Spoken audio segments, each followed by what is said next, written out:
Up, everyone? I'm your host, Elijah Bilel from the Sawdusters Society podcast. Well, this is the main channel, but we got a podcast too. I know it's been a good minute since we did a Money Monday stream, but I've got a format down that I think y'all are gonna really like going forward, and I've fixed some things in the back end so that we can stay consistent. So, what's on the docket for today? Well, first, we're going to start off with our podcast segment where I'm going to be covering five underrated lead sources for freelancers and people who are one person businesses because they're highly sleeping on a lot of people that might be interested in their services, but they're just not doing what they need to do to let them know they even exist in the first place. Once we finish the podcast segment, then we're going to get into some reactionary content because there's some huge exodus that's going on of content creators and to a lesser degree freelancers complaining about the market, how it's hard to make money, and they're actually kind of running back to the job or the 9 to 5. And I'm going to be reacting to some of these videos, kind of critiquing what they have to say and what they could do to keep their dream alive if they really, really wanted to. But if they want to go back to a job, that's fine. But some of the things that I've heard said, there's some things that can be done to avoid that scenario. But with that being said, we're going to start off with the podcast segment. Let's go ahead and get started.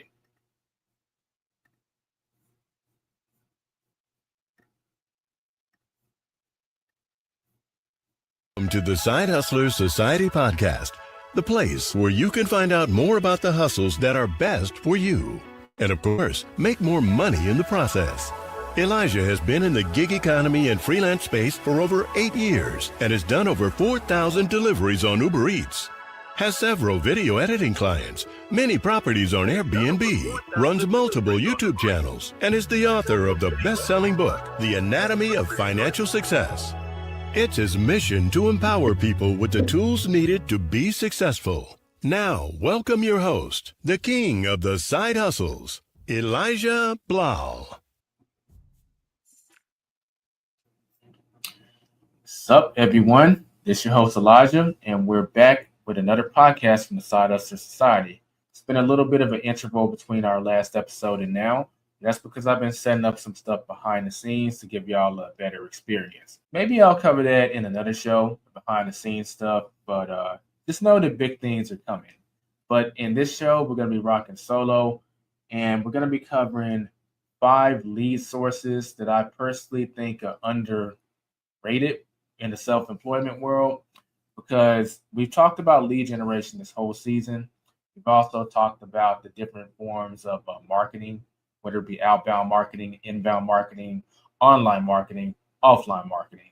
So I'm not going to retread that, but most of these are going to fall under what we would like to call outbound offline marketing, which is probably the source of marketing that I personally think that most people are afraid to do, but probably holds the biggest results for you because you can talk to someone in person, build the rapport, let them know what you do, and oftentimes that can result in a sale, whether it be coming from them directly or from a friend or family member or coming down the line simply because they've met you in person.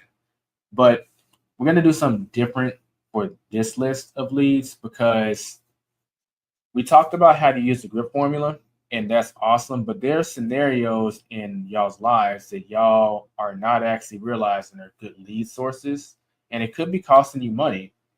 And that is anytime you interact with people on a regular basis, meaning people that you're seeing on a regular basis and you're paying for their services, these people should know about your trade, your skill, or your business.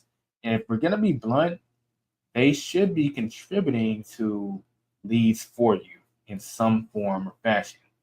It only makes sense because you're spending money with them, right? So we're going to start this off by just kind of setting the scene. We're going to take your barber, for instance. This is a good example. And this is someone, oh, and for the ladies, your beautician or basically whoever you're using, whether you're going to a beautician to take care of your hair or you're getting your hair cut like me with a barber. Because I've been on both sides of the spectrum. Some of y'all that have been following me online long enough, y'all remember I used to have locks. So in that case, I was going to a beautician. But I digress. This is a person that you're spending money with on a regular basis, right? And all of a sudden, you start a new business. You become a video editor. You start mowing lawns, graphic designer, You get plenty of examples. Well, I would think that you're probably going to drop that in the conversation alone because the nature of that service is they kind of function as a therapist. So you always talk about what's going on in your life, or at least that's how it goes for normal people. For me, I don't have that luxury because most of my barbers and beauticians throughout the years, it's kind of the opposite. They always want to dump what's going on me and not the other way around. Put in the comments, do y'all experience that where the relationship is reversed? I'm not saying it's 100% reversed. Sometimes we talk about me, but a lot of times they want to talk about what's going on in their lives, which is kind of interesting. But regardless, there is some talk about what's going on in your life. And I would think you would share that, hey, you're thinking about starting a business or doing this service. Then you talk about a little about the process of doing it, and eventually you get certified or you get your first few clients or whatever it is. They should actually know about your business. So if they don't know about your business, you should make it known in just in a regular discussion way. But after a while, it never hurts to directly ask them if they know someone that may need your service, especially when you've been a little established, like you've gotten your first 3 to 5 clients. So you're not like just fresh off the boat, so to speak. They should be receptive to doing just that. Or at the very least, you leaving your information with them, like let's say some business cards with the QR code that we talked about in the previous show. And that material can be just laying there, and someone who may need your service can just grab that, reach out to you. But do you think that it's going to reach out to you randomly? They're probably going to grab your card or your flyer or your catalog and then ask the barber beautician about, like, hey, so who is this? This is a chance for them to speak pretty good of you because you are a customer. And the chances of that person reaching out to you is higher because someone has personally vouched for you. And we just talked about a barber in this example, but we're going to give a few different examples to kind of illustrate that point. Because a barber actually is, I keep saying barber. Every time I say barber, realize it applies to a beautician too, if not more, because beauticians often have their own little like suits away from like the whole crowd. And that actually helps because someone will be more likely to notice the fly. Like barbershops, y'all know how a barbershop's set up.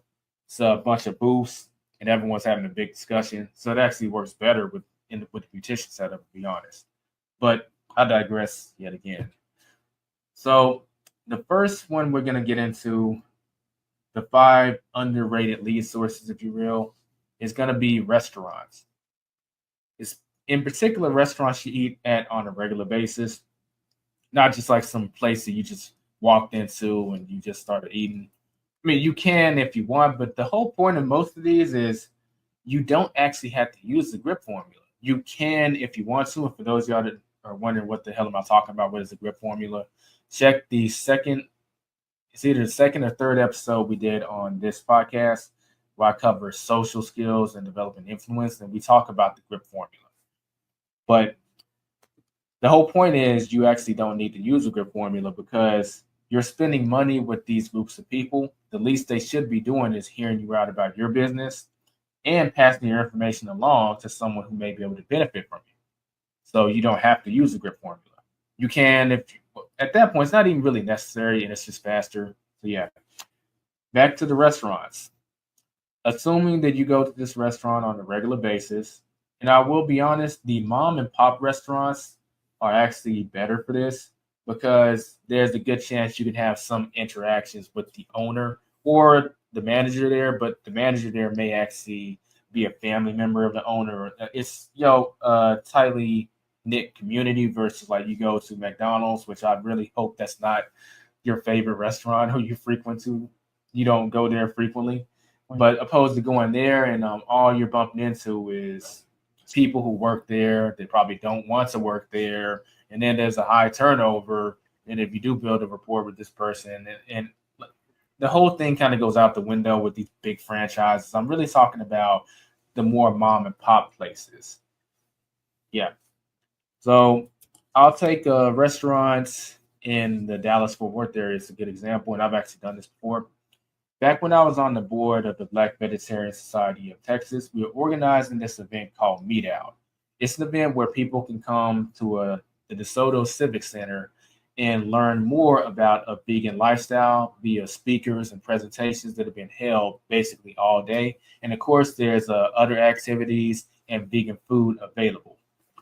Now we have flyers that we placed all over the place, but one prime location that would be great to place those flyers would be inside vegan restaurants. So I said that I would take the flyers and I would cover the Arlington, Grand Prairie, Euless, Hearst area when it comes to flyers and talking to the vegan business owners of the restaurants and asking them, hey, can we leave these flyers with you? So I'll use Love and Hut in Arlington, for example. And if you're in the DFW, I highly recommend you check them out. Great food. If you want to see some pictures and what other people think about that restaurant, click the link that's on the screen. The Veggie Outers have actually been there. We're a group of people who go to vegan restaurants and review them. Little shout out to the Veggie Outers. But I went there and I talked to the staff there, and this is a tightly knit family owned business. And I talked to them about Meet Out, like, hey, this is what we got going on. Do you mind if I leave? It was like a stack of like 75 catalog flyers there. And they said, oh, yeah, go ahead and leave that there because obviously they're sympathetic to the vegan cause. If they're vegan and they also own a vegan restaurant and there are vegans coming in, they'll be interested in going to the event. I mean, what do you think that the result was? People saw the flyer, picked it up, and a lot of people came to the event because they saw that flyer on the desk where you go up to order your food at Loving Hut. Great example of what I'm talking about. Because that in itself, even though in that case it was a nonprofit, so it's not necessarily meant to make any money, it's still a lead generator. That same logic applies to your business, assuming you have the right promotional marketing material. Everyone can have a business card. I mean, watch a previous show where we talked about the business card, but there's business card, there's flyers. If you want to go the extra mile, there's also catalogs. To be honest, the cheapest version of this is probably going to be the business card. So just go with that if you're on a budget. But if things are really going well and you really want to expand your leads and you have the budget to justify it, maybe expand into making flyers and leaving those in core places at restaurants once you talk to the owner. Pretty simple, right? And this is something that makes sense to do because if you are going to them on a regular basis, you're patronizing them. It's only right that you let them know what you have going on and you leave your material at the restaurant. And you're probably going to be like, maybe 1% of people do this. So there's a good chance you'll be the only flyer or business card that's on the table for someone to see. It can start adding up very, very, very quickly. And be honest, when you leave this information with the restaurant, other people inside the business are going to start noticing the information. So you don't think they're going to look you up just for curiosity? Like the owner walks in and you talk to the manager or staff of the place, like, hey, what is this? Oh, one of our customers left that. They're one of our regulars. They told us they started a business a little while back. It's been going good. If they could leave these business cards with us, we say yes because they are regular. Owner's gonna be like, okay, you're gonna grab one of them and look you up to make sure you're legit, which I'm assuming you are. You better be legit. But if they see what's going on, and maybe they'll meet you in person one day and want to hear more about it, and they may have a contact or a customer to refer to you since you have been patronizing them on a regular basis. I'm not gonna stay on the restaurants too long because I can get kind of passionate about this. It's tied to the Veggie Outers. And restaurants are awesome businesses. Hard to run though. I have friends who are restaurant owners, and I've heard some stories. It's not for me. I'd be an investor in one, but wouldn't want to own one. But my point is, restaurants are a conduit for a lot of people to come through there at once, and you need to tap into that market. And this is a very organic and natural way to do that. Moving on from restaurants, we're going to revisit one I already kind of went into example with for the beginning of the show, if you will, and that's the barber slash beauty salon. Everything I said still applies, but one thing I want to expand on is this is going to be hard for some of y'all to do. Trust me, I get it. But you should have more than one barber or beautician. Why should you do that? Well, first of all, there's a practical reason. Your barber or beautician is gonna go on vacation at some point. They might be gone for a few weeks, and who's gonna cut your hair or do your hair then? I mean, I'm pretty sure it's happened to all of us at some point. Barber beautician goes on vacations. Like, if you're lucky, and yeah, if you're lucky, maybe the timing will work out. Like when I used to have locks, when my beautician would go on vacation or something, I managed to, and she gives everyone a heads up, but I managed to be like one of her last customers to get my locks done, and she wouldn't be back for like another like 3 weeks. Or my locks would last exactly 3 weeks. So right when it's around the time for them to get done again, hey, guess what? She's back. But sometimes the timing might not work like that. Those slots might be taken, and what do? You end up having someone else cut your hair or do your hair anyway. So why not just go ahead and have that set up? Then it spares you the quote unquote stress of having to find someone to do it. And let's just be honest, we want someone of quality to be cutting our hair or locking our hair or whatever. And that usually requires us to do some experimentation, right? Like, oh, I went to this person, but they kind of dropped the ball, or this person was just kind of average, or hey, this person is almost as good as my main beautician or barber. I'll use them as a backup barber or beautician. So I would just have that set up just for the peace of mind, if I'm gonna be honest. But aside from that, everything I said about the barber and beautician applies to all of them, not just the one you're seeing. So if you're going to multiple barbers or beauticians, that means that everything I said is going to be times two or times three. Now, I think maybe two is probably the magic number. You could push it and do three in terms of having like three barbers or beauticians. And you don't have to think of it as you keep alternating between each one. It's more so like you have the main barber that you're loyal to or beautician. And then the other ones you go to every now and then. Sometimes it's needed because your barber may be on vacation. But even not, maybe just once every 2 months, go to the other ones. And I would make sure that they're spread apart. Like, definitely not in the same salon because, come on, it's not expanding your options.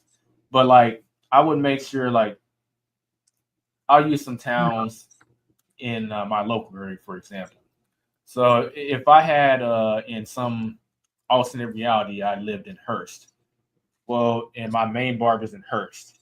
Well, there's a neighbor city called Euless. I would get another barber there. There's another neighbor city called Arlington. I would have a barber there. And every now and then I would pay the Euless and the Arlington barber visit, just so they remember who I am, etc. But I would still mainly be going to the barber in Hearst. That's how you handle that.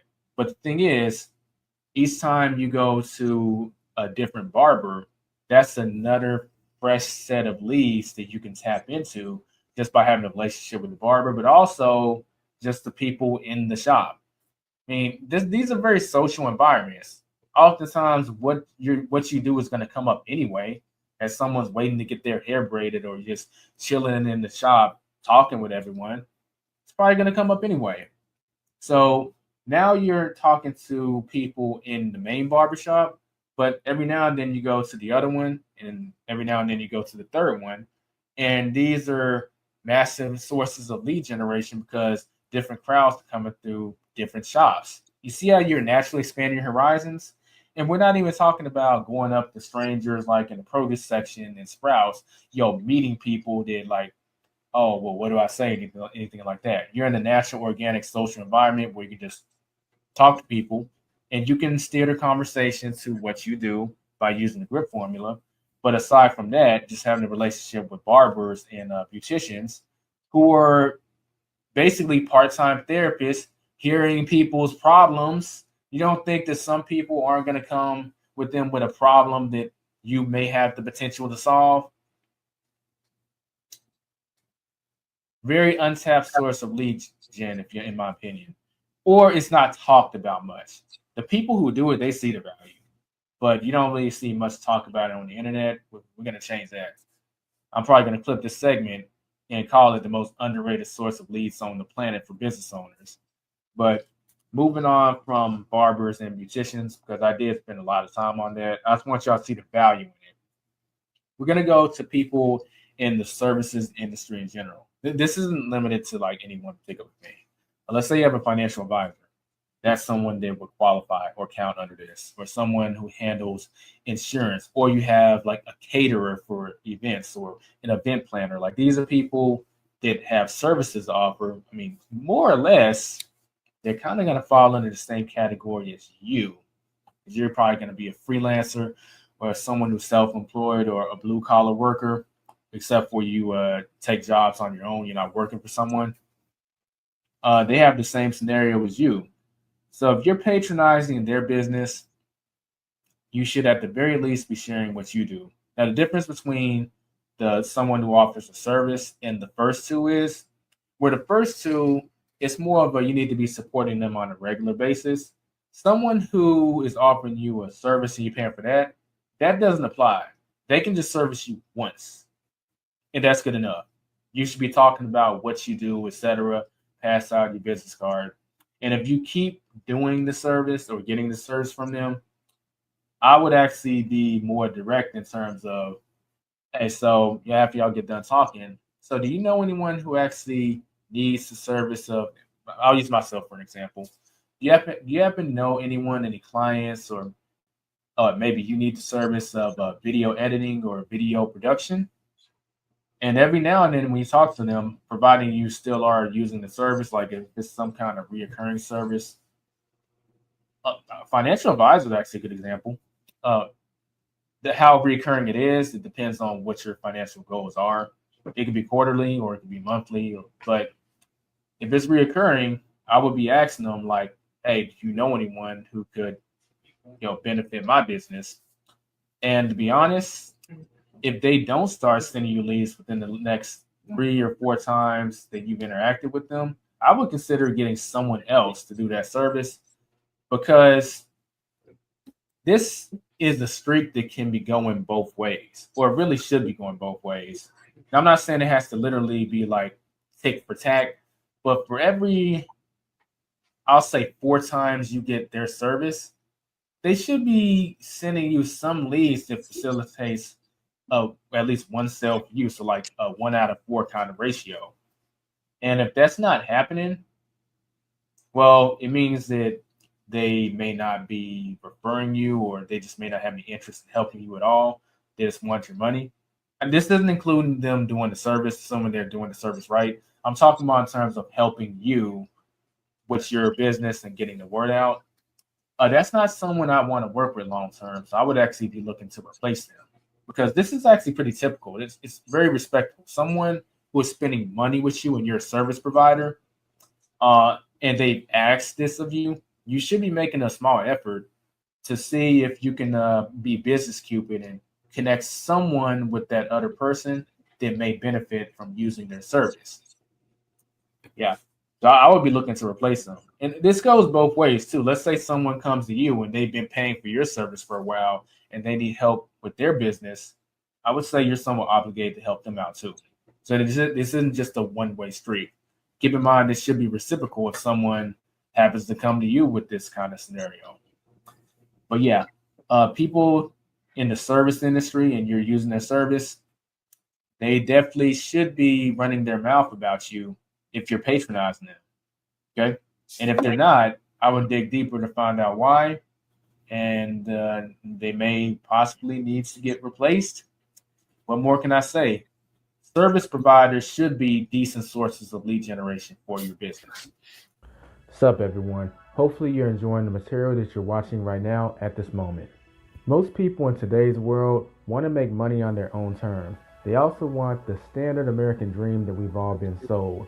For the most part, that entails getting a house, setting yourself up for retirement, and having a decent investment portfolio. That's cool and all, but have you ever asked the question, why exactly is there support to have all that stuff as an employee, but not as someone who's a freelancer, a business owner, or someone who's self-employed? I've asked that same question too. That's why I've decided to start the Self-Made Business Academy. Unfortunately, when you decide to go into business for yourself, there's not as many resources that I would like to see helping you facilitate that transition. We often have so many questions such as how are we going to get our leads for business? How does marketing work?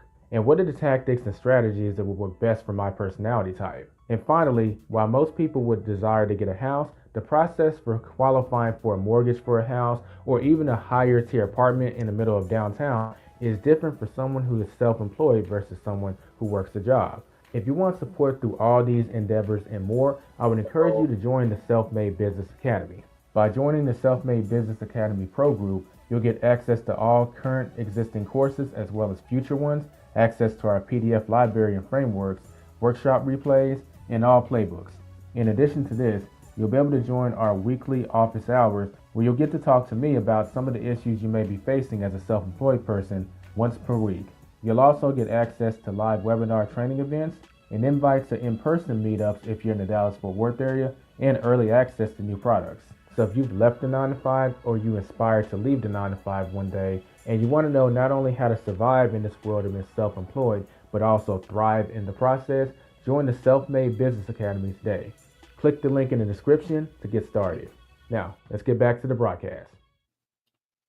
Next, I want to say this is kind of an extension of the service provider one, but it's just people in your field. The only difference is it's going to be narrowed down to whatever you're doing. So I know other video editors, okay? And whatever you're doing, you need to know other people in that field. Reason being is that other people in your field, they can get too busy and they may have to actually turn down customers because they don't have the time. One thing about being a service provider is there's only so many hours in a day. Sometimes you just might be too swamped. You can't get them in. This is a good problem to have, right? But where does that customer end up going if they can't get them in? Well, you can be the person they send them to if you establish that relationship. But you have to know them in order for this to work. And this goes both ways. Let's say you get too swamped and you can't take on new clients temporarily. You got to have somewhere to send these customers to, someone that you can vouch for. And if y'all remember what we talked about this season, you do know that this can be a referral program.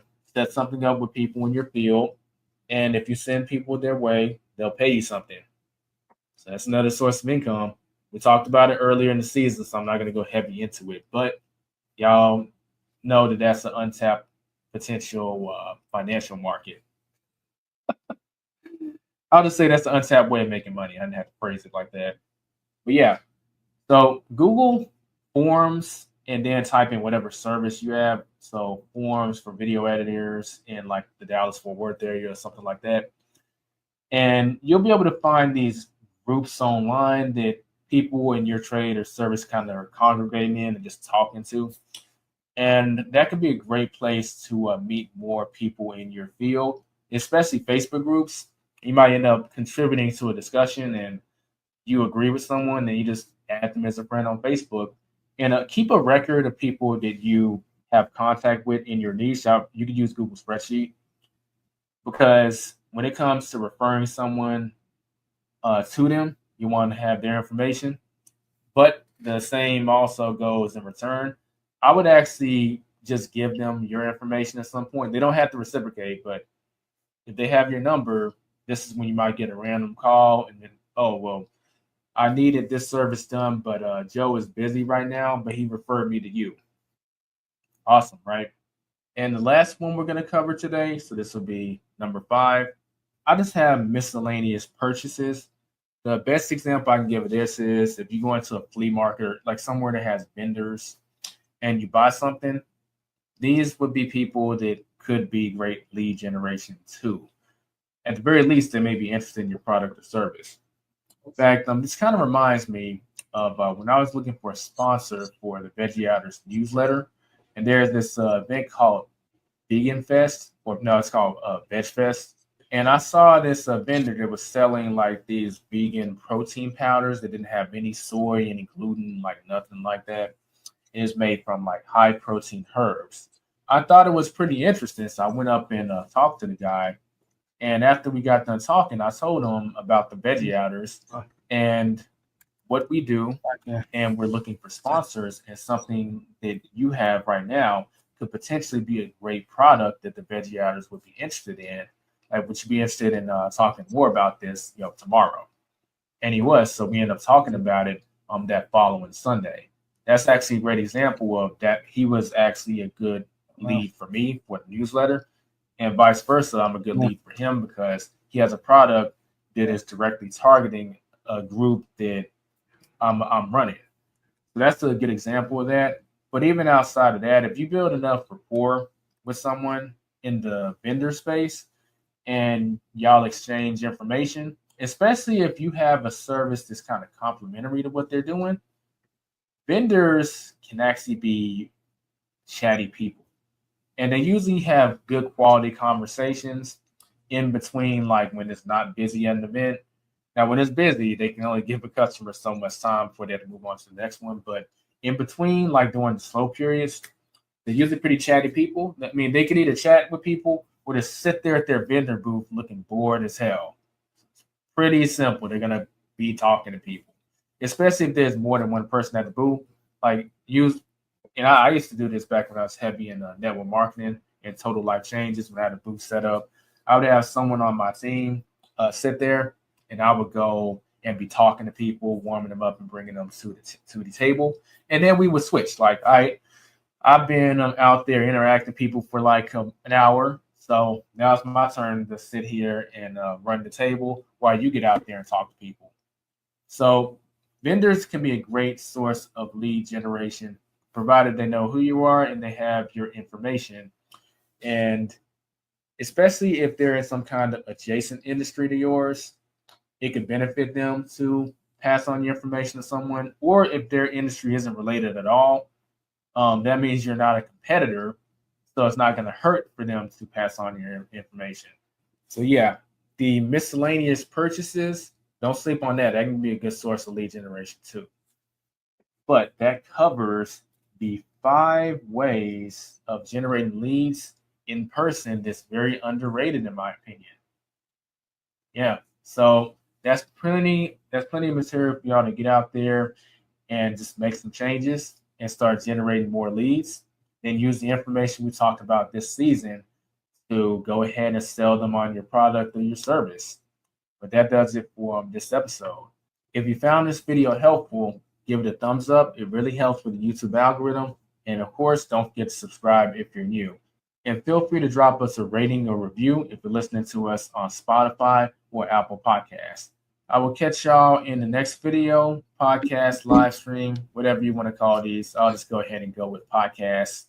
And be safe, be profitable, everyone. I'll see y'all in the next episode. Peace out.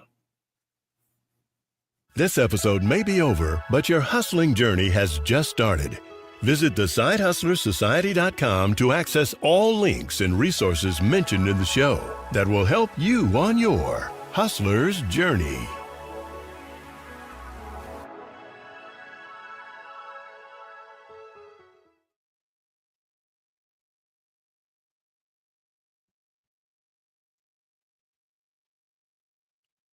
Okay.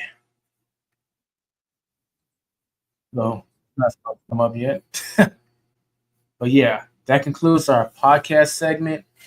We're going to go ahead and move forward with this rhetoric that we're hearing from multiple people about why they're leaving content creation or they're not doing any freelancing anymore and they decide to go back to the 9 to 5. But before we get into that, I got to ask y'all a quick favor. Hit that thumbs up button. Helps me out with the YouTube algorithm. Very much appreciate it. And don't forget to subscribe if you're new. If you want to catch more content about how to succeed as a freelancer, if you're self-employed, or if you want to be a one-person business.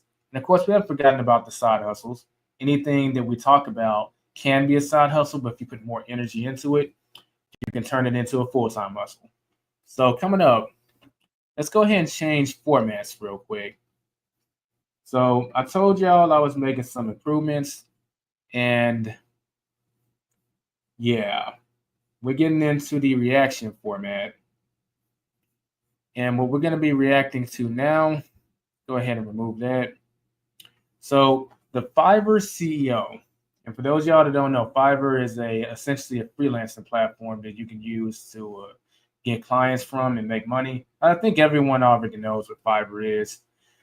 Apparently, he's worried about the rise in AI and the threat it's going to pose to potential people on his site. So let's hear what he has to say. Let's see. Let me share my screen. Yeah, it should be popping up. Intelligence and concerns that it could make many people's jobs obsolete. Well, the CEO of Fiverr, that's a platform that connects freelancers and companies looking to hire them, sent this email to his employees last month. And as you see there, it says in part, quote, AI is coming for your jobs. Heck, it's coming for my job too. This is a wake-up call. Miha Kaufman is the CEO and joins us now to talk about. Okay, before we even get into it, yeah, I have a very, I don't want to say controversial take on AI, but I have this mentality that if you can't beat them, join them. So essentially, you need to find ways of using AI in your own workflow to essentially speed up your results for your clients so that you can stay on par with AI doing it entirely. But let me just fall back. Let's continue listening. The future of AI and the workplace. You know, as much traction as this email has received, you've really stirred up the comment section. It's been a popular refrain in the past few years. So give our viewers a bit of a pulse check. How alarmed should people be that AI is already here? Well, it's absolutely here.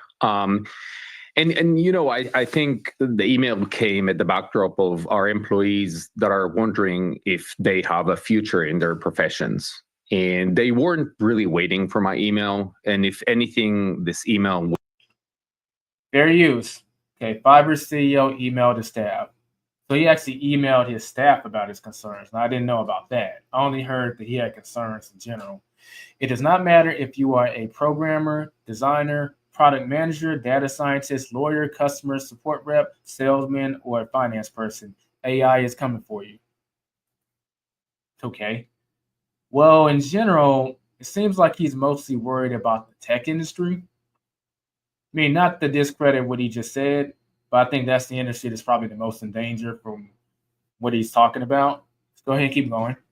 Was a validation of the things that they feel. And it was all about, talking openly and directly to our team like grown-ups. They're not kids. They don't need to sugarcoat anything. And they really needed the validation that their fears are valid, but also a leadership perspective of what they can do about it. And let's talk more about that. How can someone who believes their job will be made obsolete by AI, how can they differentiate themselves to make themselves useful, I guess, to be able to work with these AI systems? Yeah. I just said that. Look, you can either be crushed by it or you can use it. And he just said what I just said. You need to find ways to use AI to enhance things for your clients. And if you're not going to do that, you're going to get left behind. I mean, I just got on the bandwagon AI-wise. I literally have just reworked my whole workflow to utilize ChatGPT to not only speed tests up for myself, but also help clients out with certain things. Can't beat them, join them. So, look, I think that the way I'm looking at this from an executive standpoint is, I think we were given with superpowers, but this should reflect in how people work. So my expectations are double or triple the output per unit of time, and the same for the quality per unit of delivery. And the reality is that since what we're seeing with these tools, the reality of businesses and products is that no one has a crystal ball. So if no one has the advantage of knowing where this is going, our main advantage is speed. It's our ability to move faster. So what I told the team is I want to reduce the cost of error. If something used to take us 3 months to build and then fail, because a lot of the things that we do try end up failing, today we can test things in 3 days. So by reducing the cost of error, we can do much more to find out the things that are working, and the team should support this. And my overarching message was, in an ideal situation, I want everyone to automate 100% of what they're doing. And that might raise the question, will that make them replaceable? And my answer is absolutely not, because it's on the contrary. When you have all of your time free because you're not doing the technical things that you can automate, you free up your time to do things that human beings have special capabilities in, which is like nonlinear thinking, judgment calls, issues that have to do with taste, making decisions, thinking about strategy. And I think that there is one thing that people get wrong about AI, and that is that it doesn't really replace us. It actually forces us to rediscover our humanity, the things that we are special in, the special attributes of every person, their special powers, and automate the things that are just wasting some of our times as, acting as technicians. Yeah.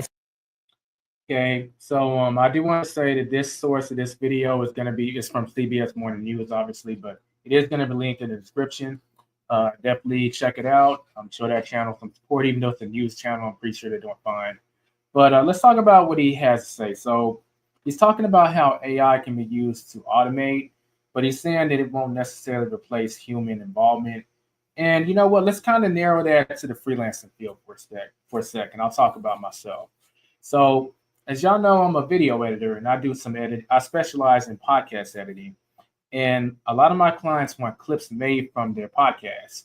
So these are clips that are from 3 minutes to 15-minute segments. We're not even talking about the vertical format where they've been posted on Instagram, TikTok, whatever. I'm talking about these 3 to 15-minute segments, because oftentimes these segments can make a lot of money on their own as standalone content when uploaded to YouTube and Rumble, etc.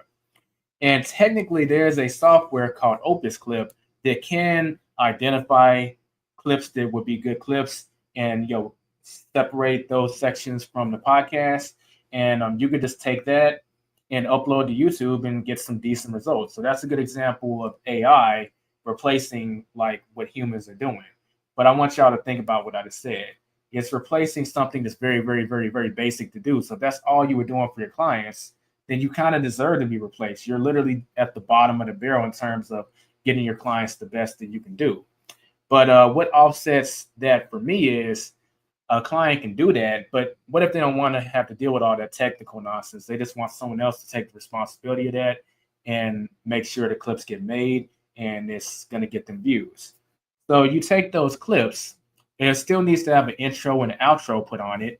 It needs to have graphics added. It needs to have the like and the subscribe graphics added. It needs to have the call to actions to other things. If the podcast has sponsors that they have recorded commercials for, those commercials need to be inserted in those clips so that client can put that as part of the sponsorship package when they upsell these potential sponsors for their podcast. These are a bunch of things that AI is not doing right now. So if you're doing those things, your job is quote unquote safe, but that's because you're going above and beyond. If you're doing the bare minimum, AI is replacing you. So that's why what he says about AI, he is concerned about it. What he said towards the end is very true too. When you think of it as if it can just automate some things, like if Opus Clip can find the clips for you, in that case, it can find the clips for me, then yeah, it's taking a step out of it for me. And let's say the audio is janky for said podcast and it needs to be sound mixed. Well, there's a AI tool called Voice AI that will do the reverb and remove all the background noise and all of that stuff for a small fee. But if you're landing these clients to pay you $1,500 to $2,000 per month, like I am, like paying $25 a month for a subscription to access that AI is nothing. And I'm not even saying you have to do that. If you know how to play around with Adobe Premiere Pro, you could use that too. But the point is, you use AI to do all that technical grunt work that is just going to take a bunch of time that's tedious. It saves you the time that you can deliver it to the client faster, then potentially get another client, or maybe do something else for that client, which increases your bottom line at the end of the month. So I'm sharing this because AI isn't something to be feared as long as you're approaching it the right way and you're growing with your industry. I use the video editing podcast space as an example, but this really applies to every single space. What can you go above and beyond in? And once you determine what that is, just do it. Don't be basic level, and you won't have too much to fear from AI. In fact, you'll have things to gain from AI because it'll do the basic stuff for you. Let me know in the chat, how do y'all feel about AI, threatening the work of freelancers or people who are a one person business. So we're gonna go ahead and move on to the next thing we're gonna be sharing. And this one is real interesting. Just give me a sec to pull it up real quick. Let's go ahead and take that off. And this one is about 1 million views on YouTube and broke. Here's why. Now, I haven't seen any of these videos that I'm reacting to, so yeah, I wonder what she's going to have to say about this. So let's go ahead and pull that up right now. Okay, y'all should be able to see it now. Y'all see it? Yep. All right, let's go. Oh, this is giving credit. This video will be linked in the description. It's Limitless with Cynthia. She's gonna say her name, so I'm not gonna butcher her name. At the time of this recording, I have over 6,000 subscribers and more than 1 million views on another channel called Bliss Home and Life. And it may sound impressive, but for the most part, it's not. What it has done, though, it has given me the opportunity to learn what works on YouTube and what doesn't, what burns you out and what blocks you from showing up fully. If I could go back and give myself advice before I ever uploaded my very first YouTube video so that I could create more impact and that I could make more money faster, this is exactly what I would say. But before I share that, I want to talk about the two paths that are possible on YouTube. There is the path of YouTube content creation. Fair use. I gotta stop every like 60 seconds or so just to say fair use so YouTube doesn't flag the video. Let's keep going. Which is actually the path I took on that channel. And then there's another path that is business owner using YouTube to connect with their potential leads and to be able to serve and offer products and services and really help them with a problem. Okay, right off the bat, like I said, I haven't seen the video, but I agree that those are two paths, but they're not necessarily diverging. You can be a YouTube content creator and be structuring your content to be a business owner too, so that you're feeding YouTube algorithm and you're providing free content for those who want to consume it, but you also have the right links and call to actions in place to generate leads for your business. So they're not two diverging paths. I'm wondering why she's presenting it like that. If anything, they really should be on the same path if you set it up right. Let's hear what she has to say. Back when I started Bliss Home and Life, I did not know the difference between the two. And I really wanted to share a deep message that creativity, going out in the garden, planting some plants, painting some furniture or room in my home and really keeping up with it and making my surrounding environment beautiful helped me with my mental health and helped me cope with all sorts of situations that I was going through at the time. So I really had a deep message that I wanted to share with the world. However, I got trapped into doing how-to videos because that's what I thought I was supposed to do. And I think I see where this is going. So there's a sector of YouTube where there's a lot of view potential. That's the how-to videos, the do-it-yourself category, and any kind of tutorial videos. And if you build a channel based on that, I see why she talks about the two paths. because my financial anatomy channel is like this. Even though I do talk about personal finance content on there, the channel greatly grew because I was doing tutorials for like Cash App, how to sign up, how to do certain things. Same goes for the investing apps like M1 Finance, Webull, and then later I started talking about the credit cards. But this is how-to content. So if you don't pull this off the right way, people will tune in and figure out how they need to do whatever they clicked on the video for. Like, okay, I figured out how to sign up for Cash App. Okay, I'm good. And then they leave and never come back. And even if you know what you're doing, it's real hard to get that audience to stay and invest in you because all they wanted was the information they needed to how to do something. That's why, to some degree, that's why this channel exists, the Side Hustle Society, because like I don't put this type of content on financial anatomy because I know it's not going to do anything. That's a tutorial channel greatly for the most part. And content that I'll just go ahead and say that's really going to serve people and help them get results is more so put on this channel because that's what this channel is geared towards. So I see what problems she's probably going to have. But let's go ahead and get into it. And then I'm going to share what can be done about it. I was really passionate about that. I actually started creating videos that I really loved about subjects that I love. This is a pistache tree. Look at the interest of the leaves. So it's just now, let me turn the camera. It's just now turning color. Passion was definitely there. At one point, I have to tell you that I realized, oh, no, this isn't a how-to channel. I don't just want to talk about how-to. I actually made several videos that had deep connections, messages like, what is the deeper purpose in life? We don't know the day or the hour. Before my brother died, I had told him, I said, you know what, Manny? I want to create a YouTube channel. And he said, just do it. You don't need me. Just do it. Just freaking do it. Like, stop talking about it and do it. Did she start uploading videos where essentially she started treating her audience kind of like a therapist? When the audience isn't invested in her, they just want to know how to do something. Let's see. I made numerous attempts to pivot my channel to something more meaningful. I really wanted to help people overcome some of the emotional blockages and some of the struggles and things that I had been going through in life.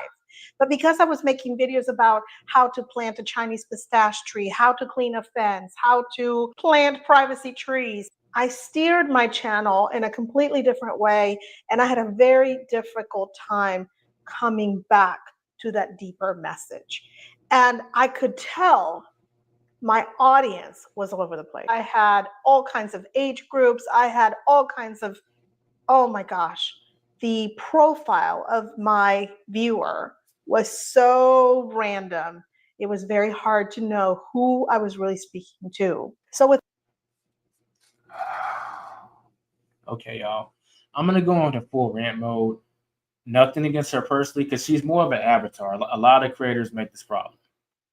It's fine if you're gonna do this YouTube thing. Chances are you are a creative person, and what you want to do may shift from time to time, but you also don't want to abandon the audience that you developed, and you want to continue to serve them. Creators are so goddamn scared of just starting another channel. Look, everyone knows I have 4 channels. There's the Side Hustle Society. You're watching it right now. There's the podcast for the Side Hustle Society podcast channel. There's Financial Anatomy, the tutorial channel I was told you about. Then there's another channel called the Veggie Outers. That's something I do more locally. And the purpose of that isn't really so much to make money, so I'm not going to really talk about that heavily. But my point is, I know exactly what she's talking about. Like, y'all know, gurus of this channel know that the Side Hustler Society, at first it was called the Uber Lifestyle. Then it was changed to the App Lifestyle. Then it was changed to the Side Hustler Society. But initially, I was uploading personal content. Well, this started off with the gig economy. That's the content that I made. So the Uber and the Uber Eats content.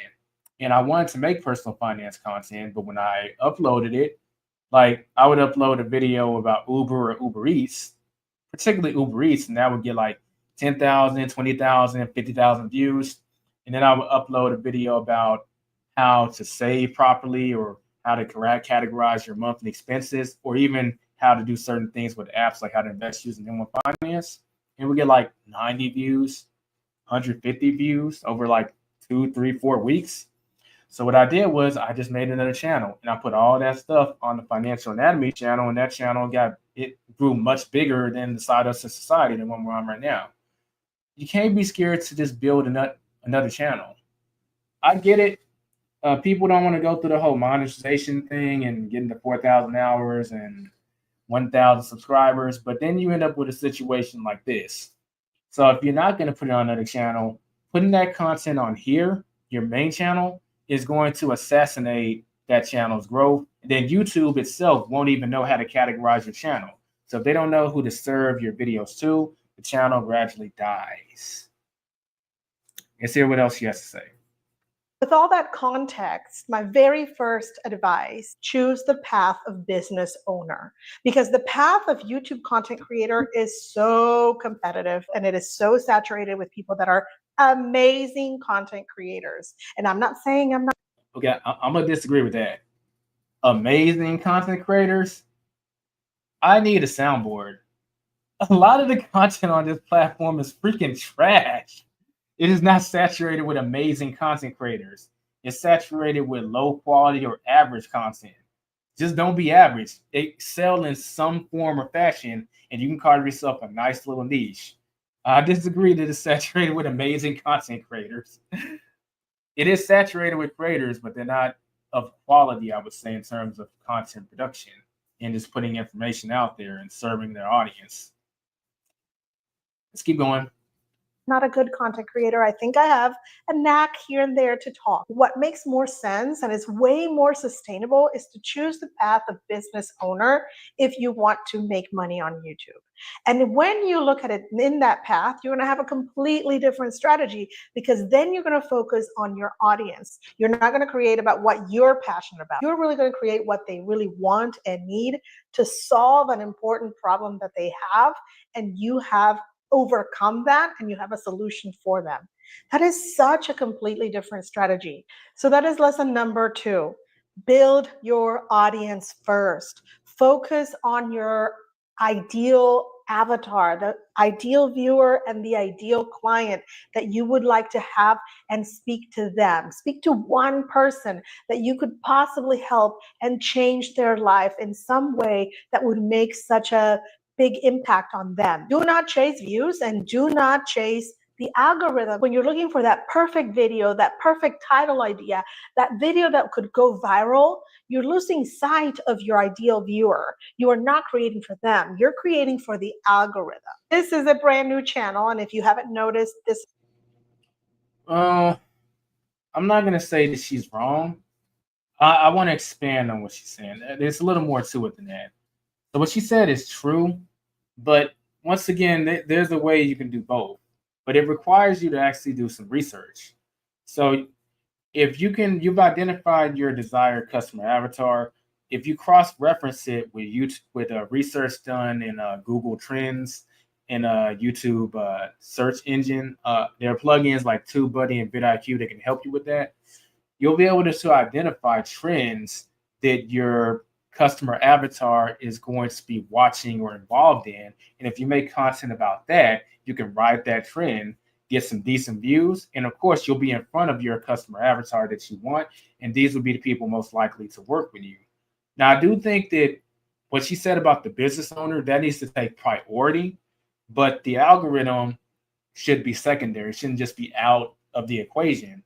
That means you need to always be doing research on like what are trending events in your industry by looking at Google Trends, looking at the YouTube search data. There's actually plenty of data in the YouTube Studio back office now that you can use, and use the plugins like TubeBuddy and vidIQ.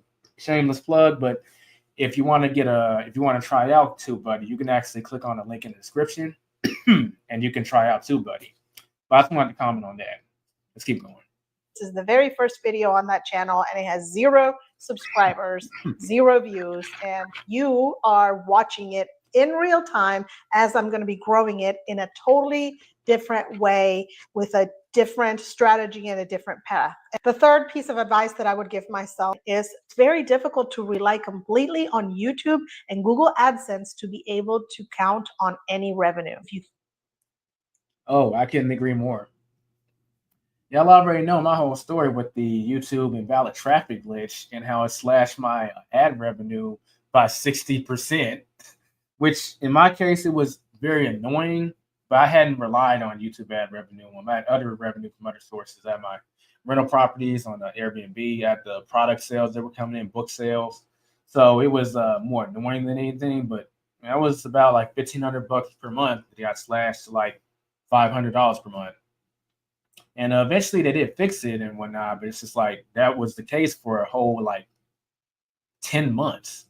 Y'all want to know more about that? I'll leave a link to the video that explained what was going on in the description. I couldn't agree more with her though.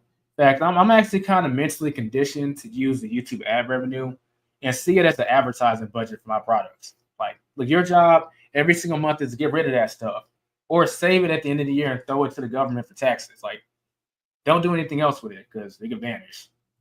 Think that relying on Google AdSense is going to be the way to go.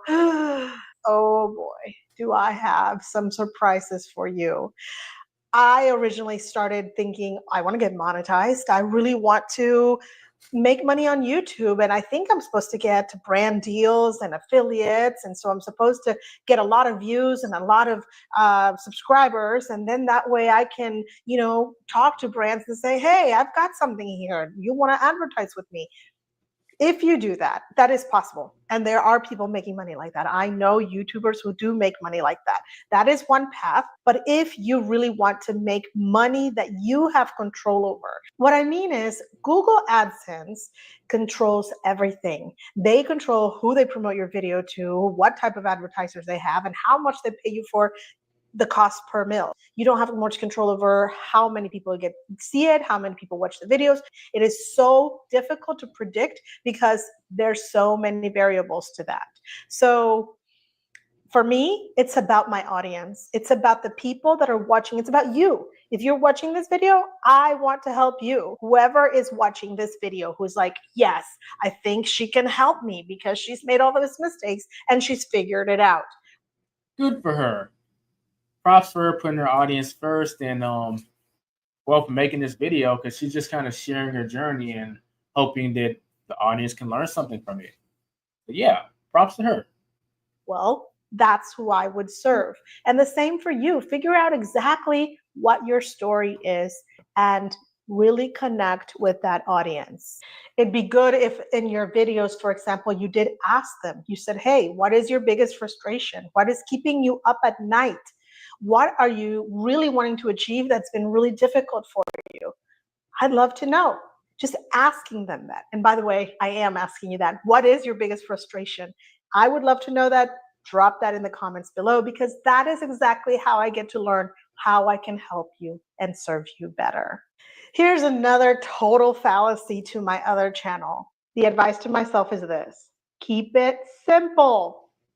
Oh my gosh. Simplicity trumps perfection. In my other channel, I chose topics that were so complicated and I had such a high production time, meaning that I was doing DIY projects that were complicated, were expensive, and it took me a long time to create. Plus, then I was also wanting to film, edit, and post a video. So from beginning to end, it could take at least a week, and sometimes it took more than a week. This was the real quick path to burnout. Extend a concrete slab or how? I wasn't expecting that effect. It kind of caught me off guard. Yeah. I can personally say, especially if you're in the information business, now if you're in the entertainment like niche, you kind of got to keep increasing your production to a certain level because that's what the audience expects because they're being entertained. But if you're in the information niche, which she is, what I mean by that, you're making this video because someone needs to know how to do something or they need a particular outcome in their life and the information or coaching or whatever is the missing link that they don't have. You're in the information business. You don't have to be saturated with the highest quality, like in your niche necessarily. It just needs to be adequate and satisfactory. Make sure you have good audio. That's the one thing you can't skip out on. But the thing is, like, invest in $300 in your audio setup, and you're pretty much good to go. As far as the visual quality, most people, including me, start with the cell phone. I mean, especially nowadays, nothing wrong with starting with the phone. And provided that your presentation is pretty good, you know how to talk, stuff like that. That's really all you need. And when you realize that, it is very, I guess, mentally and emotionally liberating. And just know that you don't have to be all the way up here to serve your audience, because they really need the information and your perspective on certain things. So, yeah, definitely good that she brought that up. We did that over the weekend, and any tips that I have that might help you in case you want to do the same. This concrete slab now makes way more sense than before, and it's the beginning of an outdoor kitchen that I have in my mind. I'm pivoting now for strategy because I have a completely different understanding about YouTube. But there was a point that I quit on my other channel simply because I was so burnt out and overwhelmed by negative emotion and negative thoughts. That is not happening to me anymore. So I know what my goals are with my business, and I have totally different goals, by the way. And what I have learned is the people that are making the most money on YouTube are keeping it simple. This is why now I am doing videos like this where they're not overly complicated. I can create a video now in 1 day, and that is, well, I can 2 days. Maybe I'll script it, and then I actually get on here and talk on the camera, and I will edit it. And I do that on my phone. People think I'm crazy, but I actually like doing that because I travel a lot, and I do edit on my phone. I film, edit, and I do everything on my phone. And I probably do need glasses because of that. And getting older. I don't know. just scribble this part. Okay, so I think that's a good stopping place for this video in particular. But yeah. So in general, I think I said everything that I need to say. Meanwhile, I do need to ask y'all again, give this video a thumbs up. Very much appreciated. And don't forget to subscribe if you're new. This reaction format, we're definitely going to be doing this going forward for the Money Mondays. And of course, the two things I just mentioned helps your boy out a lot. And be sure to check her out, The Limitless with Cynthia.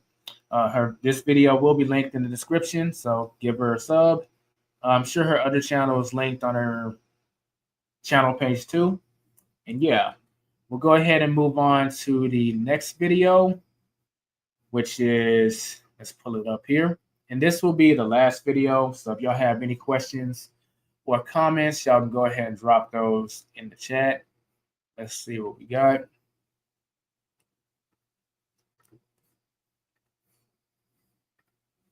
Okay.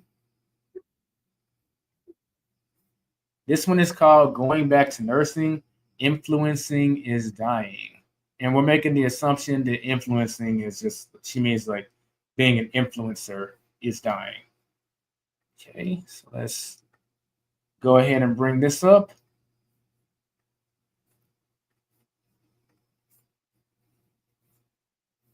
So this is by Dominique A. She has 460,000 subscribers. So she's doing pretty well. So I'm real curious to see like why is influencing dying? What she got to say? So we're going to switch it up today. I was going to do a story time, but I decided to go ahead and switch this up. We're just going to do like a chit chat update video, and I kind of talk about a few things. Current events, I guess you guys can say, right? Current events. So I already did my brows. Y'all know how that goes. This unit, I'll leave a link for it in the cards, and down below is from Beauty Forever Hair. I wanted to show you guys these beauty blenders I got. Okay, so Real Techniques sells beauty blenders. Now they got three different. We're gonna skip through some. Let me put that disclaimer in here right now. We're just gonna jaw jack and get it to. Why am I having such a difficult time saying that? Kind of weird. Here for about 15 years, right? I can have everything at my reach. So I got an email this weekend from a company. Obviously, I have some hair videos to do. Let me restart this. You guys know I've been on here for about 15 years, right? My channel started in 20. So she's an OG YouTuber. Okay. YouTube wise, she's older than me. I've been on here since 2017 in the capacity that I am right now. That's when the Side Hustle Society was started, back when it was called the Uber Lifestyle. So props for being on so long. She went through like the apocalypse and all that stuff. Let's go and hear what she has to say. Maybe she's just burned out of this, because it is possible to get burned out of something. 2029, 2029. Wow. Oh, wow. My channel started in 2009, and in 2009 I started a channel just to like comment, because I think you needed to create a channel just to leave comments and stuff like that, or like, you know, to have conversations with people. So I started the channel in 2009. Why am I having such a difficult time saying that? Kind of weird, creepy at the same time too. So I started the channel in 2009, and around that time, again, like I said, I said every video, there wasn't that many people doing hair videos. There was a couple of girls doing it. I slid in there at the right time. And I guess you can consider me one of the OGs as well. I wouldn't consider myself as like the beginners, but I definitely came in at the right time. Now, y'all know I've been doing hair influencing for years now. Like that's kind of been like my bread and butter on here. I'll be honest with you guys, like as a hair influencer and as someone that's been on YouTube for this long, my bread and butter comes from third-party revenue or sponsorships. It's been like that for me since day one. Okay. So for the most part, she's saying the YouTube ad revenue is not reliable. Well, she wasn't the only one that said that. Didn't the woman that we just reacted to say the same thing? And I've said the same thing. So here's confirmation number 3.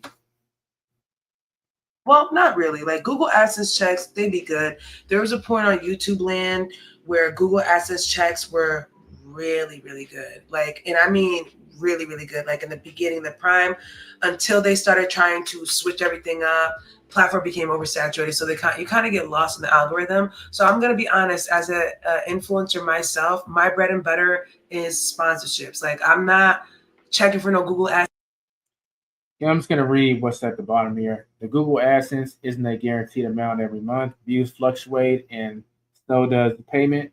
Right. AdSense check. I'm not like looking for that Google's AdSense check because it's never been my base. It's never been my my bread and butter. Like it's not what pays my bills. So obviously I do hair videos and that's my bread and butter. Like, and yeah, I've been doing this for years. I've been full time for like the last 8 years. Like I haven't gone to work for like 8 years now.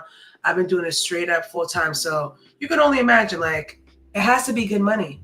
I'm a whole registered nurse and I don't have to work as a registered nurse. And you guys already know registered nurses, they bring in money. So with that being said, y'all can obviously tell, like, you know, I'm doing well. Like in the grand scheme of things, I'm doing really well. So I have the ability where I don't have to work as a nurse. Like I just don't have to. Like I can just do this and it'd be good. But again, times are changing. Times are changing. And fair use for the YouTube algorithm so the video doesn't get flagged. Let's keep going. I kind of feel like I had this feeling in January of 2025, the beginning of this year. Mind you, time is moving so fast. Like we're almost at the half of the year. How is that fucking possible? Like we're almost at the half of the year, yo. Is that not crazy? So in the beginning of this year, I already had like this like little eerie feeling. Y'all know this orange man is in office and there's like all these new things happening, tariffs and stuff like that. She just called Trump an orange man. Okay, let's keep going. They try to scare us about TikTok coming off. All this type of like, you know, fear mongering has been going on. And in the midst of the fear mongering, as someone like me who has like anxiety, you know, like I have ADHD, so, you know, I'm a procrastinator when it comes to stuff. I already knew in January that I need to figure something out. But again, with me, God always blesses me. Every single time I think like, oh, I gotta figure this out.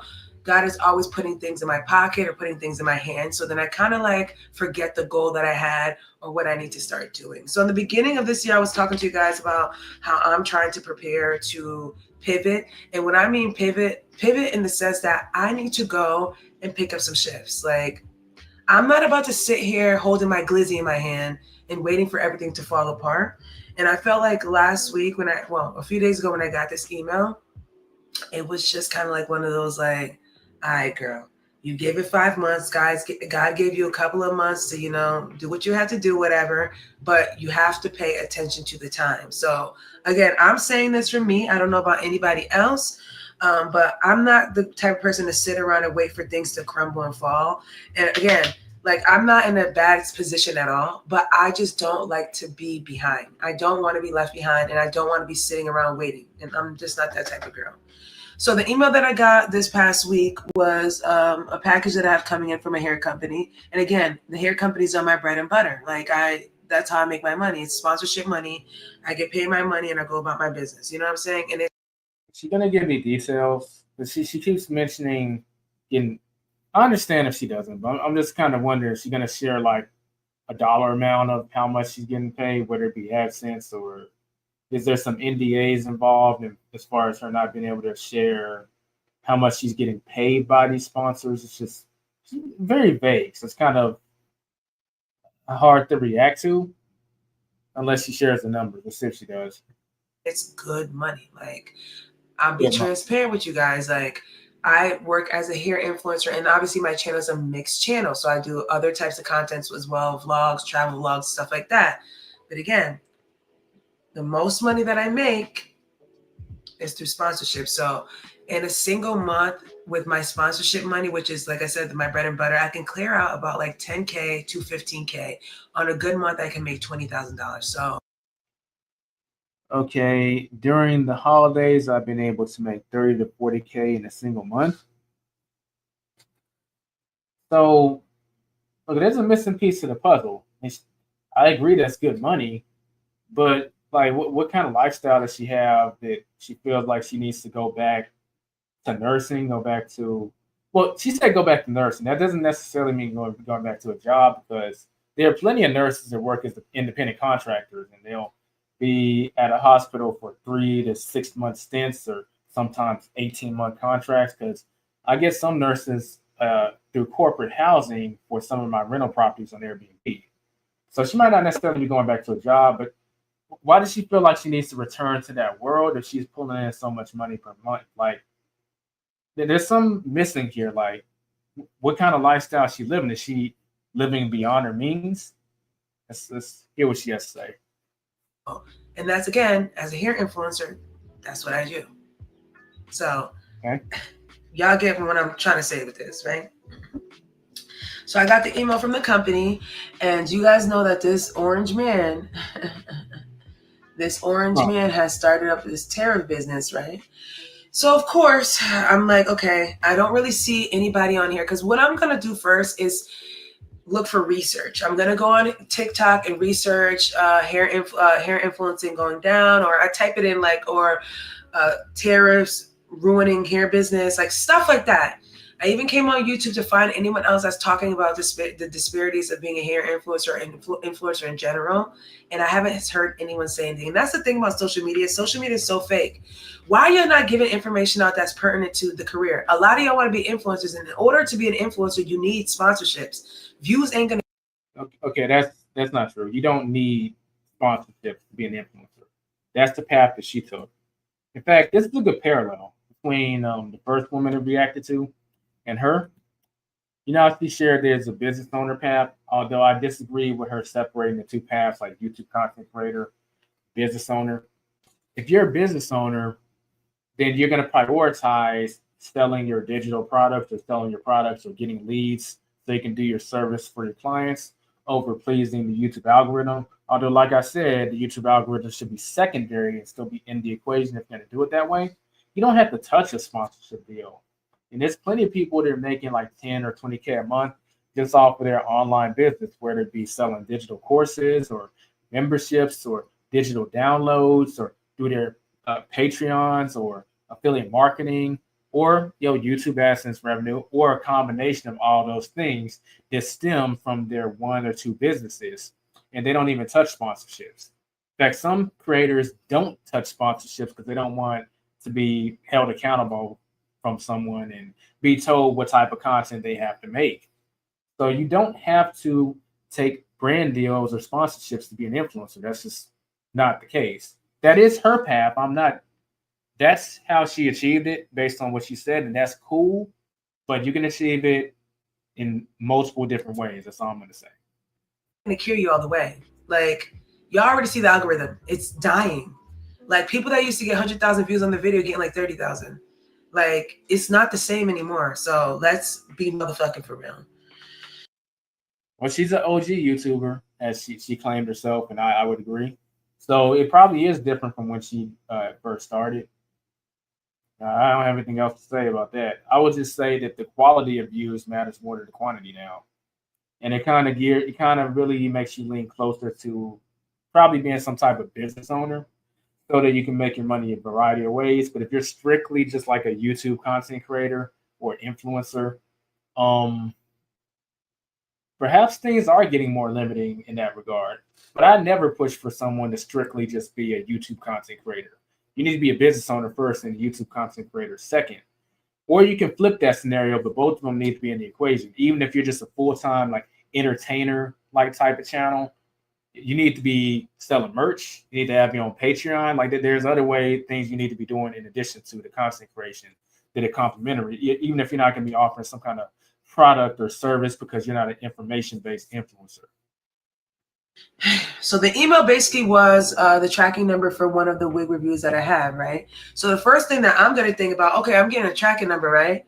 Okay, it's going to be DHL, FedEx, or one of those that I use. My lashes just keep falling out on his eyes, pissing me off.